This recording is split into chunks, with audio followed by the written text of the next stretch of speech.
good. Yep. On the road again. All right, what's up, y'all? We are here with episode 2. I know we got some people that are pretty excited for episode 2 already. We just posted our first episode last week, and it did very well. Today we got a pretty decent plan, but we're still going to just wing it. Out here, rear view confessions. Yeah, episode we're gonna 2. Yep, we're going to try some on-the-scene stories. We are out here off of Mound Street. I figured since we're in the area, I'm going to pull up and just show you this little spot that just a up little thing happened. So down the road here, there was an abandoned house that I was living in for a while, and it was just nasty.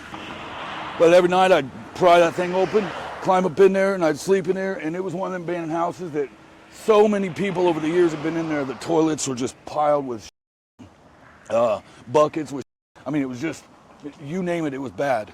So there was a point where I was walking over here, if y'all see those apartments across the street, was walking by them things one day, and I met a guy that was out on the porch. We got to talking, and he let me come in and stay the night that night.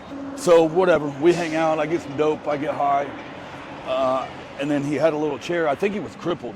He had a little chair that he let me stay on, and I just remember, you know, sitting down at that chair at night to go to bed, got a blanket and all that good stuff, and lights are off, blah, blah, blah. He's snoring. Next thing you know, I start to feel these things on me.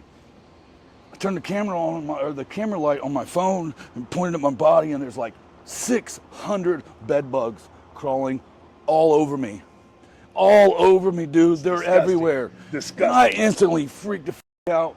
I jump up, I run outside, pull all my clothes off, shake them all off, and made my way down to the hospital. What's the hospital down there called? It used to be Mount Carmel West. Is gone. Yeah, man. So I made my way down to Mount Carmel West, and I'm pretty sure that's where I slept for the night. Nothing more disgusting than bed bugs, dude. But That's the I worst just bug. figured since we were in the area, I'd tell you about the bed bug house. I never seen so many bed bugs in my life. So we're going to pull up on Mr. Krigo's spot, and he's going to tell you a good story about a really terrible situation that he went through. So coming fresh off your story, we're out here on the west side of Columbus right now, touring my old hood. I was born and raised out here. Josh spent some time out here, but we're about to revisit an actual location where I almost had my life taken, and this is back in 2010. It's the second time in my life that I got shot at, and so what was going on was. You know, I was really wrapped up in the prescription pain pill game, and at this specific day, I was being a middleman for some people that were coming from New York on some OC80s, Oxycontin, 80 milligrams, the old green. So this was a long time ago. This is 2010. Yeah, man. And was they already like? No, they were still the good ones. Still the good ones. You know, these people were coming from New York, and they had a pretty nice size order. And I ran into somebody that I hadn't seen in a while, you know, a few days prior, and he said that he had those, the word back then, and the word still probably today, is on deck. He had them on deck. And, you know, we're politicking, shooting the shit, filling out the ups and downs of the situation, and he let me know that he had them for about $10 cheaper per pill from anywhere else I was getting them. So in my head, I knew I had this thing from New York coming up. You know, I can make $10 extra. It was already a good sting, but I'm going to make extra on every single one they buy. And so I'm like, bet. And I didn't let him know that this was happening, but I exchanged numbers with him what's left. And told him I'd call him if I needed him. You know, I was... Hold on a minute. Sorry, go ahead. I know that place. In my head, you know what I mean? I didn't want to let him know that I had something big coming through in the next few days. I just wanted to kind of... Because I didn't want anybody to premeditate on me, because I understand how shit goes back then, but so left. So anyways... A few days later, when my people from New York are coming through, this and that, I reach out to him, and he said, yeah, everything's good. And we started to set up the deal, and that ended up turning into a situation where him and 2 or 3 other people had it premeditated to rob me, and I ended up getting shot at with the AK-47. Jesus. And so I'm going to walk you guys through that here in just a second. And so when I called that guy that I was talking about to make that transaction that I just gave the prequel to, this is where he told me to come and meet him. Told me to come and meet him right here at Oakley and Springmont, which we're standing at the intersection of now. It was nighttime. This was summertime. It was like June or July. Yeah. Nighttime, west side, going on. And so my people from New York came and picked me up. We were down in the bottoms, and we came up here, and we ended up parking someplace down here, about midway down this block. Yeah. We ended up parking, and he was standing right here. This intersection where I'm standing at right now was lit up by a street light. He was standing right here under the street light. Dang. And I told my people when I got out of the car, I said, listen, if he tries to take me anywhere out of your sight, pull up. Don't let me out of your sight. And they said, okay. Well, he started walking me down this road right here, which is Springmont, from Oakley right here.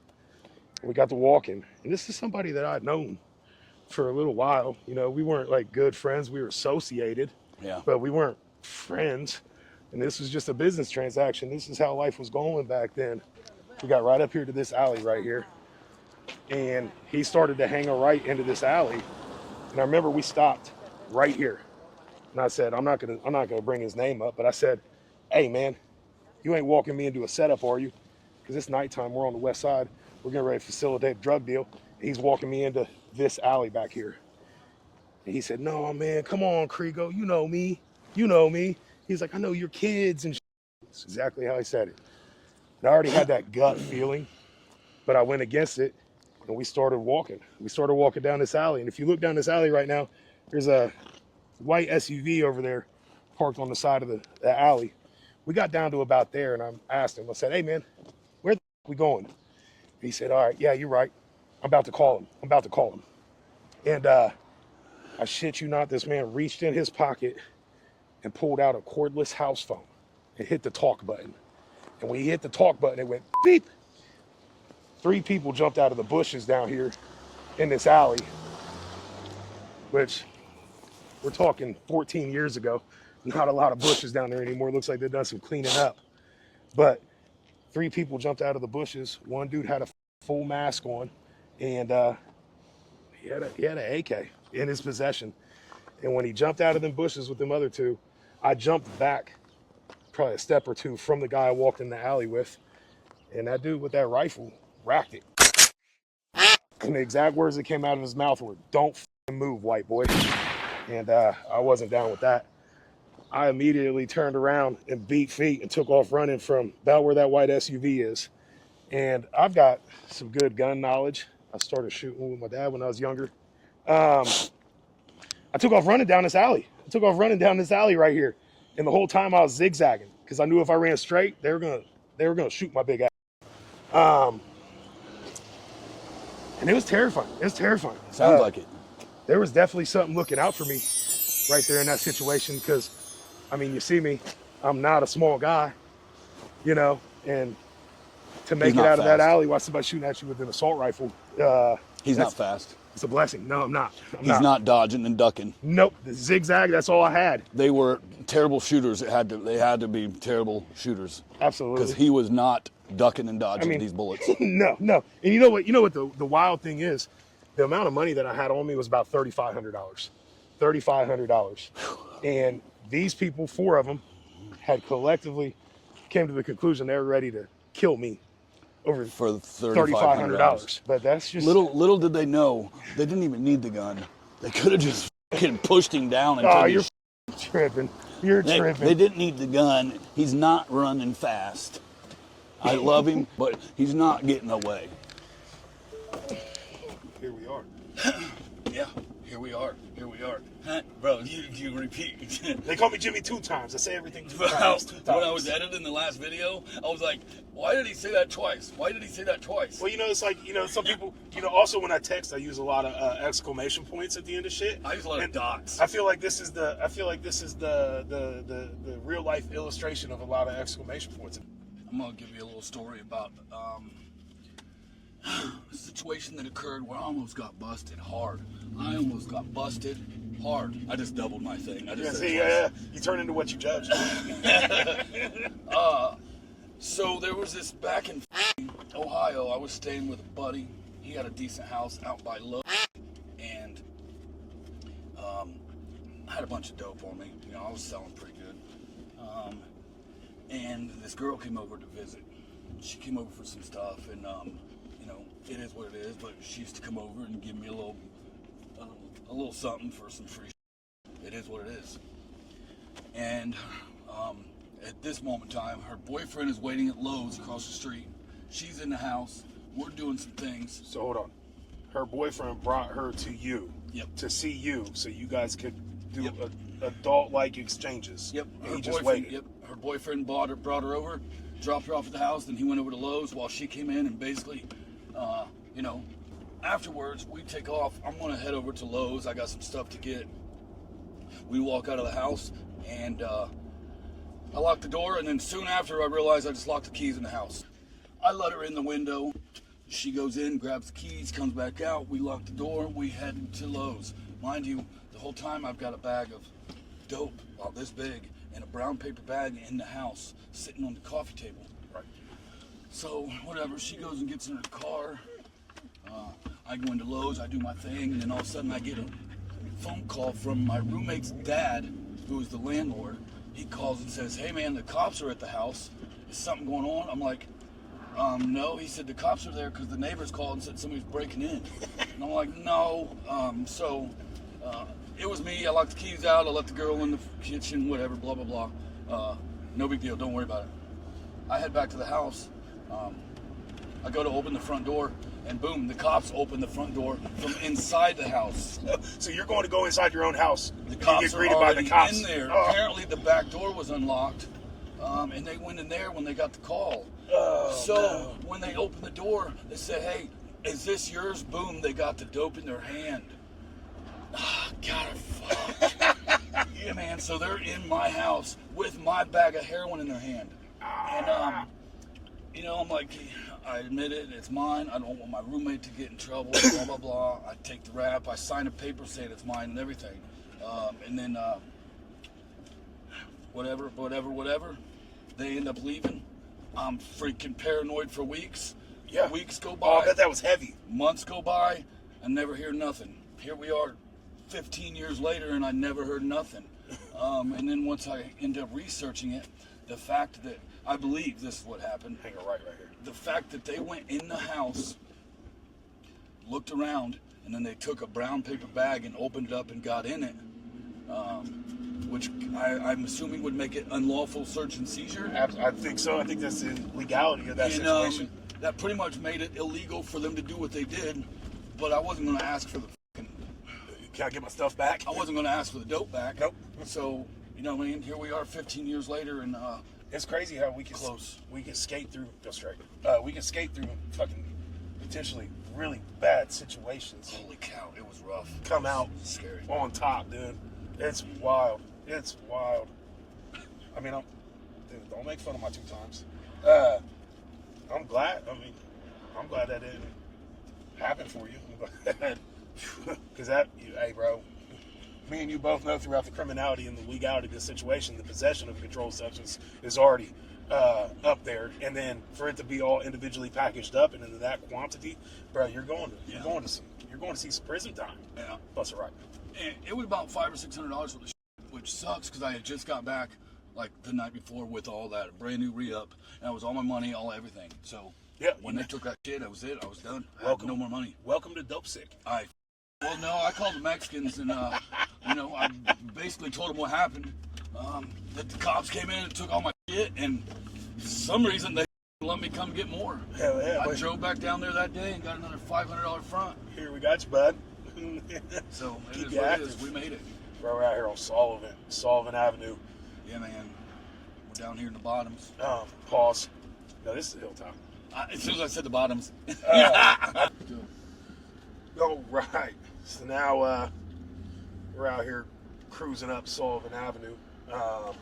Sullivan Avenue on the west side, to anybody that's never visited the west side or doesn't know about the west side of Columbus, Sullivan Avenue is the strip. We're down in the bottoms and we're going to travel up to the hilltop here. It's serious around here. Yeah, it's serious. This is where the west side shit happens. This is the heart of it.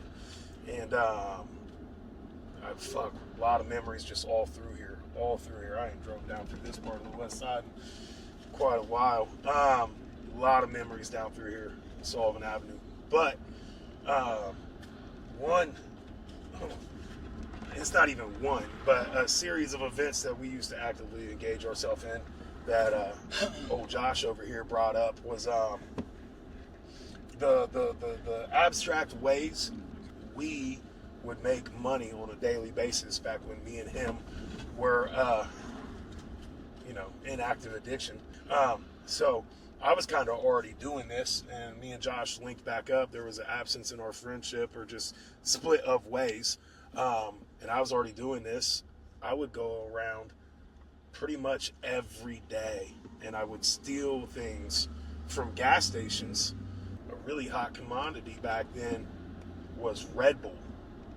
And so what I would do is I'd find somebody else in active addiction that had a car, because I did not, and take care of them to drive me around all day, or as long as they could. And I'd go in these gas stations. I had a size 42 pair of Jabots, and anybody from that time frame, the Jabots, the MF plus G with the Velcro straps and everything, I had a pair of those that were size 42, and I weighed about 170 pounds, and they were opportune for what I was doing in life. Yeah.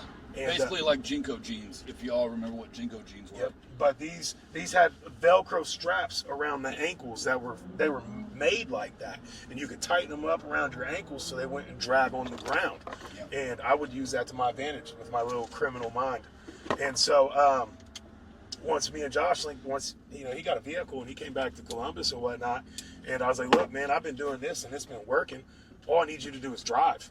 All I need you to do is drive. And we would set out every day. We'd wake up in the morning and get out there. Sometimes we'd hit some of the same spots day after day after day, because it was just like that back. We're talking 2012 right now, 2012. But I'd have him pull up somewhere. We usually park like in the next parking lot over the gas station or whatever. And I would go in. I would walk in, and I would go over to the Red Bull cooler, and I would open the cooler and prop it against my shoulder, and with both hands I would start grabbing cans of Red Bull, loading them up. And I had my belt loosened up at the top, and I would start sliding 2 to 4 cans of Red Bull with each grab down my pants, and they're filling my pants up all around my legs. I mean, we're not talking like 5 or 6 cans. I would come out of a store with every bit of 50 to 60 cans of Red Bull, if not more, depending on the size, because there was variations, in these jeans. And I would load it up fast. I mean, the quicker I was in and out, the better. Tighten my belt up and waddle my skinny ass with these huge pants on and a hoodie out of this gas station, and just hope that they didn't see me. And there were sometimes gas station attendants or whatnot would see me, follow me out to the parking lot. I remember one time on the east side, one followed us out to the parking lot. I didn't know he's behind me. I'm about halfway from the door to his car, and he says, "Stop right there." And I turn around, and he's holding up a fucking phone, and he says, "I've already got 911 dialed. All I have to do is press call. Empty out what's in your pants." And I undid the Velcro straps at the bottom of my pants, and these 60 cans of Red Bull are now rolling across the parking lot. Yeah. And I was like, "Yeah, don't call the cops." I had warrants and shit, and we were up to no good. "Yeah, don't call the cops." And he didn't. The gas station attendant did not. Them Red Bulls went rolling all over, freestyle, willy-nilly. And I jumped in the car and we got out of there. But that didn't stop us that day. We just went and hit another one. But we would come back to these west side corner stores. We had like 5 or 6 of them that were buying this shit. And there was never any hassle moving it, ever. And Red Bulls weren't the only thing. Cans of Similac. I think we used to get lighters. $8 a can of Similac. The big rack of Bic lighters. Yep. Just grab the whole thing. Yep. Take off. I'd go inside $1 a piece for them. I'd go inside a gas station, and I'd put like a bag of chips, and a can of pop up on the counter. And while they were ringing that up, I would grab the whole display rack of lighters and just walk out with it. Yeah. And then we used to actually come to this Sunoco here. This was one of our liquidation spots. It's under new ownership, and this is at the corner of Highland and Sullivan. This used to be a really rugged little gas station. It probably still is, but they loved buying the lighters. They loved the lighters in the hood at the corner store, hot commodities, Red Bull, sticks to deodorant. 5-hour energy shots. 5-hour energy shots, beef jerky. Beef jerky. Yeah. Just everything that these corner stores were selling, we'd go out and get them every day. Boxes of candy bars. Yep. I remember the back floorboard of my Malibu that my dad bought me. I love you, Dad, and I'm so sorry. But I remember the floorboard would just be racked all the way up. Even the seat was just Red Bull, cans of Red Bull. You pop the trunk, and there's just full of cans of Red Bull and big lighters and you name it, man. Like the Similac, all of that. We just had a whole corner store in the back of the car, straight to the bodega, and $1 a piece for everything. Yep. Every morning it was a cheap, easy way to get money and get a buzz. I mean, we could go out, and in like 3 hours, we could be stopping and making our first liquidation. And I mean, there it is, 3 hours. We had fucking $500 real quick. And then we would go and get lifted, get high, and then I'll be like, let's go do it again. And we'd probably do 2 or 3 circuits each day. And easily. It's wild too, man. We would do all that, and we got all that shit for free and this and that, and we would be the first motherfuckers that would wake up in the morning asking somebody like, "Hey, you got a cigarette?" Yeah. You know what I mean? No money, nothing. By the end of the night, spend it all on dope. Yep. Didn't save anything for in the morning. Waking up rough, desperation at its fullest, sick, and just every day. And I don't suggest. If you're listening to this nowadays and you're on the addiction side of the fence and you're like, oh my God, that's brilliant, let me go try that. Listen, it's not brilliant, and they've put measures in place to not allow people to do the things that I was doing anymore. That stuff's not happening anymore. No, you are not getting that off. You will absolutely get caught. You're going to go to jail. Don't do it. It's not a suggestion. It's not a good idea. Don't do it. If you're on the addiction side of the fence, just try getting sober. That's going to be the way better idea. Yeah. We do not condone any of these activities either, at all. And back to the stealing with the car. The only reason I was allowed to be involved in that is because I had the car. Yeah, absolutely. I didn't have the balls to go in there and do what he was doing. He did not. I didn't. Maybe I went in and got 2 lighters once, and I was so proud of myself for the 2 lighters that I stole.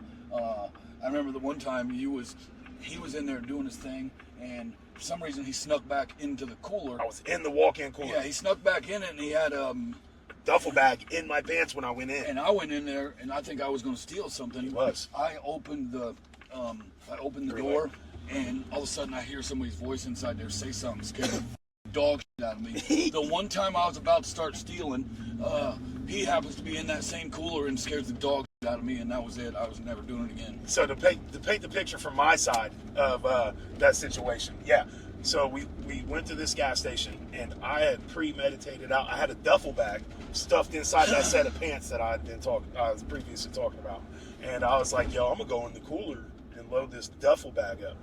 And I didn't tell him that's what I was doing. I just said, hey, sit right here, keep the car running, I'm gonna be back fast. You know what I mean?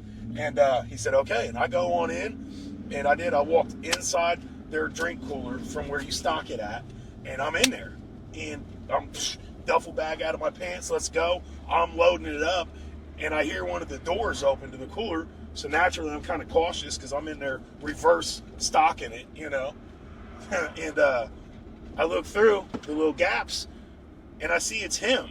And he's like very skittishly grabbing like a Mountain Dew and something else. And I was like, hey, what the f*** you doing? And he jumped, and then he looks down, and I see his eyes, and he sees my eyes, and I said, you're supposed to be in the car. And he was like, what the f***? And so he goes, and he gets back in the car. I come walking out, and I got this duffel bag full of fucking Red Bull strapped over my shoulder. And he's like, you crazy.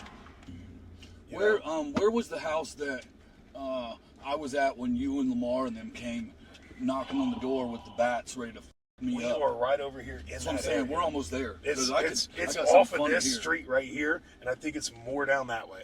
I think so too. It's that brick building right there. It is. Yep. Oh my God, it is. So Lamar's been down there working with me. He's been on the road with me for like 2 years. God love him. He does so good out there. He's kicking ass on those machines. One day, not long ago, I was riding with him, and I was like, hey man, I know that you was one of the guys that came to the door with the mask on and the baseball bat ready to fucking f me up.